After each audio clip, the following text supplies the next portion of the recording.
Hello friends, நான் Tamilarasan. Welcome to stock market classes. இன்னைக்கு chapter 29 பற்றி பார்க்க போகிறோம். என்னடா 29 அப்படின்னு ஃபர்ஸ்ட் பார்க்குறவங்களுக்கு புரியாது, ஆல்ரெடி பார்த்துருக்கவங்களுக்கு புரியும். ஸோ நீங்கள் முதல் முறை நம்ம சேனலுக்கு வரீங்கன்னா மறக்காம சப்ஸ்கிரைப் பண்ணிட்டு இந்த சேனலுக்குள்ள போயிட்டு சாப்டர் 1ல இருந்து பார்க்க ஆரம்பிங்க. அதில் நம்ம ஸ்டாக் மார்க்கெட்டில் நம்ம எந்த மாதிரியான அனாலிசிஸ் பண்ணலாம், ஸ்டாக் மார்க்கெட்னா என்ன, எந்த அளவுக்கு நம்ம பொறுமையாக இருக்கணும், இண்டிகேட்டர்ஸ்னா என்ன, அனாலிசிஸ்னா என்னன்னு எல்லாமே நம்ம பேசியிருக்கோம்.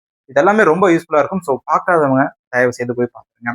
ஸோ இந்த வீடியோவில் நம்ம பார்க்க போகிறது pivot points. So chapter 29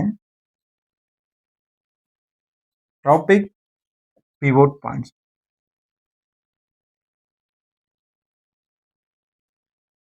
friends, pivot பாயிண்ட்ல நிறைய இருக்கு. கேம்ப்ரெலா பிவோட் பாயிண்ட்ஸ் இருக்கு, ஃபிபோனசி பிவோட் பாயிண்ட்ஸ் இருக்கு, ஸ்டாண்டர்டான பிவோட் பாயிண்ட்ஸ் இருக்கு. ஸோ பிவோட் பாயிண்ட்ஸ்னா அதோடைய கான்செப்ட் மட்டும் நான் சொல்றேன், அதை பார்த்துக்கோங்க. உங்களுக்கு ஃபியூச்சர்ல இதுல ரொம்ப ஒரு டீட்டெயிலான வீடியோ வேணும் அப்படின்னா அதை கீழே பாயிண்ட் அவுட் பண்ணுங்க. அண்ட் தென் நிறைய பேர் கமெண்டே பண்றது இல்லை, இந்த வீடியோ உங்களுக்கு புரிஞ்சுதா புரியலையா, இல்ல வேற ஏதாவது இம்ப்ரூவைஸ் பண்ணணுமா, இந்த மாதிரி ஏதாவது கமெண்ட் பண்ணாதான் எனக்கு தெரியும். ஸோ அதனால கமெண்ட் பண்ணுங்க. ஃப்ரெண்ட்ஸ், பிவோட் பாயிண்ட் ஒன்றும் கிடையாது. எப்படி மூவிங் ஆவரேஜ் ஃபிபோனசி ஒரு சப்போர்ட் அண்ட் ரெசிஸ்டன்ட்டை மறைமுகமா இண்டிகேட் பண்ணதோ, அந்த மாதிரி பிவோட் பாயிண்ட் டைரக்டா அந்த லெவல்ஸை நமக்கு கொடுக்கும். ஸோ உதாரணத்துக்கு பிவோட் அப்படிங்கிறது இந்த ஒரு லைன், ஓகேங்களா? இந்த ஒரு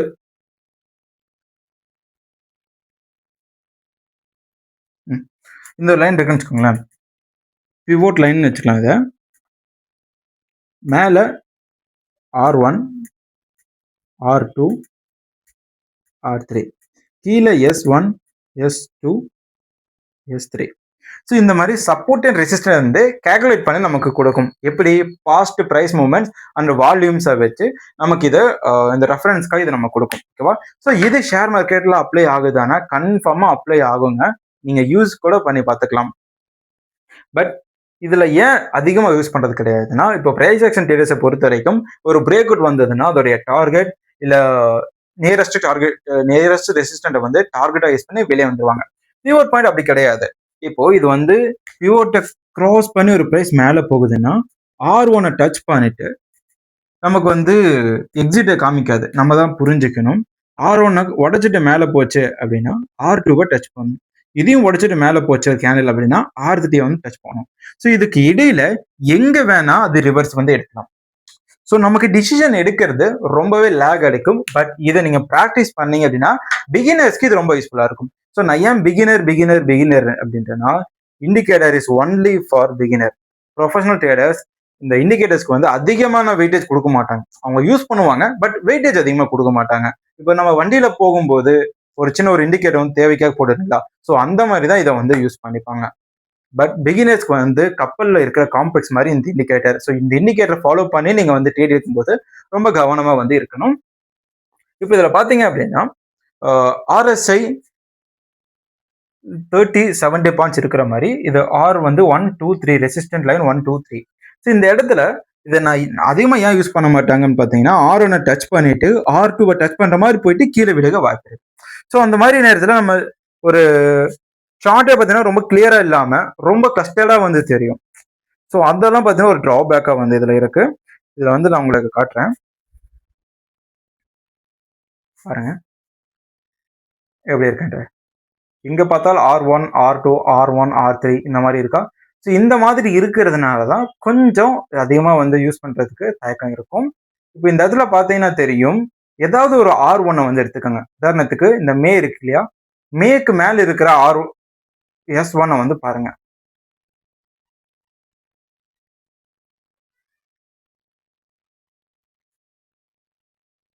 ஸோ மேவோடைய S1 ஏப்ரல் மந்தோடைய R1 இருக்கு. ஓகேவா? ஸோ இந்த R1ல இருந்து ப்ரைஸ் கீழே பிவோட்டை டச் பண்ணுது. ஸோ பிவோட்டை கிராஸ் பண்ற மாதிரி போயிட்டு மேலே சப்போர்ட் எடுத்து மேலே போயிடுச்சு. ஓகேவா? இப்போ R1 பார்ப்போம். R1 எந்த மாதம்? மே 23 கிராஸ் பண்ணிடுச்சு. ஸோ இந்த இடத்துல கிராஸ் பண்ணிடுச்சு ஃப்ரெண்ட்ஸ். நீங்கள் இந்த இடத்துல என்ட்ரி எடுத்தீங்க அப்படின்னா R2 டார்கெட். ஸோ இந்த R2 கீழே இந்த பக்கம் பார்த்தீங்கன்னா நீங்கள் லைன் போட்டணும். ஸோ இந்த R1 லைன் பக்கத்தில் ஒரு ஹரிசாண்டல் லைன் போடும்போது அந்த லைனும் ஒரு கேண்டில் கிராஸ் ஓவர் பண்ணுது அப்படின்னா அது அடுத்த லைனுக்கு வந்து போகும். ஸோ அந்த மாதிரி போகும்போது பார்த்தீங்கன்னா கண்டினியூஸாக பார்க்கும்போது நமக்கு ஒரு விதமான குழப்பத்தையும் இந்த ஒரு இது வந்து அப் ட்ரெண்ட்ல ஏற்படுத்தும். இருந்தாலும் இதை எப்படி வந்து பிகினர்ஸ் ஃப்ரெண்ட்லியா யூஸ் பண்ணிக்கிறாங்கன்னு பார்க்கும்போது இந்த சப்போர்ட் ஏரியா இருக்கு இல்லைங்களா, இப்போ எந்த ஒரு ப்ரைஸாக எடுத்துக்கோங்க, S1 அப்படின்ற ஒரு சப்போர்ட் ஏரியால வந்து கேண்டில் ஸ்டிக்ஸ் உங்களுக்கு பார்க்க தெரிஞ்சுன்னா ரொம்ப ஈஸியா இருக்கும். இந்த சப்போர்ட் ஏரியாவில் பார்த்தீங்கன்னா ஒரு கேண்டில் ஸ்டிக்ஸ் வந்து இருக்கு, தெரியுதுங்களா? ஸோ அந்த ஒரு கேண்டில் ஸ்டிக்ஸ் பக்கத்தில் கிரீன் கலர் கேண்டில் வந்தா பை சிக்னல் அப்படின்னு நம்ம இண்டிகேட்டர் சரி கேண்டில் ஸ்டிக்ஸோடைய எபிசோட்ல வந்து நம்ம பார்த்துருக்கோம்.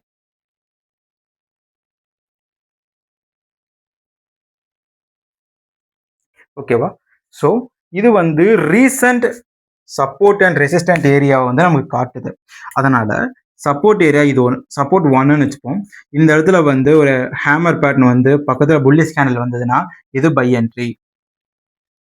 ரெசிஸ்டன்ட் ஏரியாவில் ஒரு பியரிஷ் என்கல்ஃபிங் வந்ததுன்னா இது வந்து செல் நெகட்டிவ் சைடு செல்லு வந்து நமக்கு குறிக்குது. ஸோ இந்த பிவோட்ல வந்து S1 S3 இந்த மாதிரி மூவிங் ஆகிட்டே இருக்கும், ஏன்னா ப்ரைஸ் ஆவரேஜாக வச்சு எடுக்கிறது. இப்போ இங்கே ரெசிஸ்டன்ட் ஒன்னா இருக்கிறது நாளைக்கு சப்போர்ட் ஒன்னா இருக்கும்.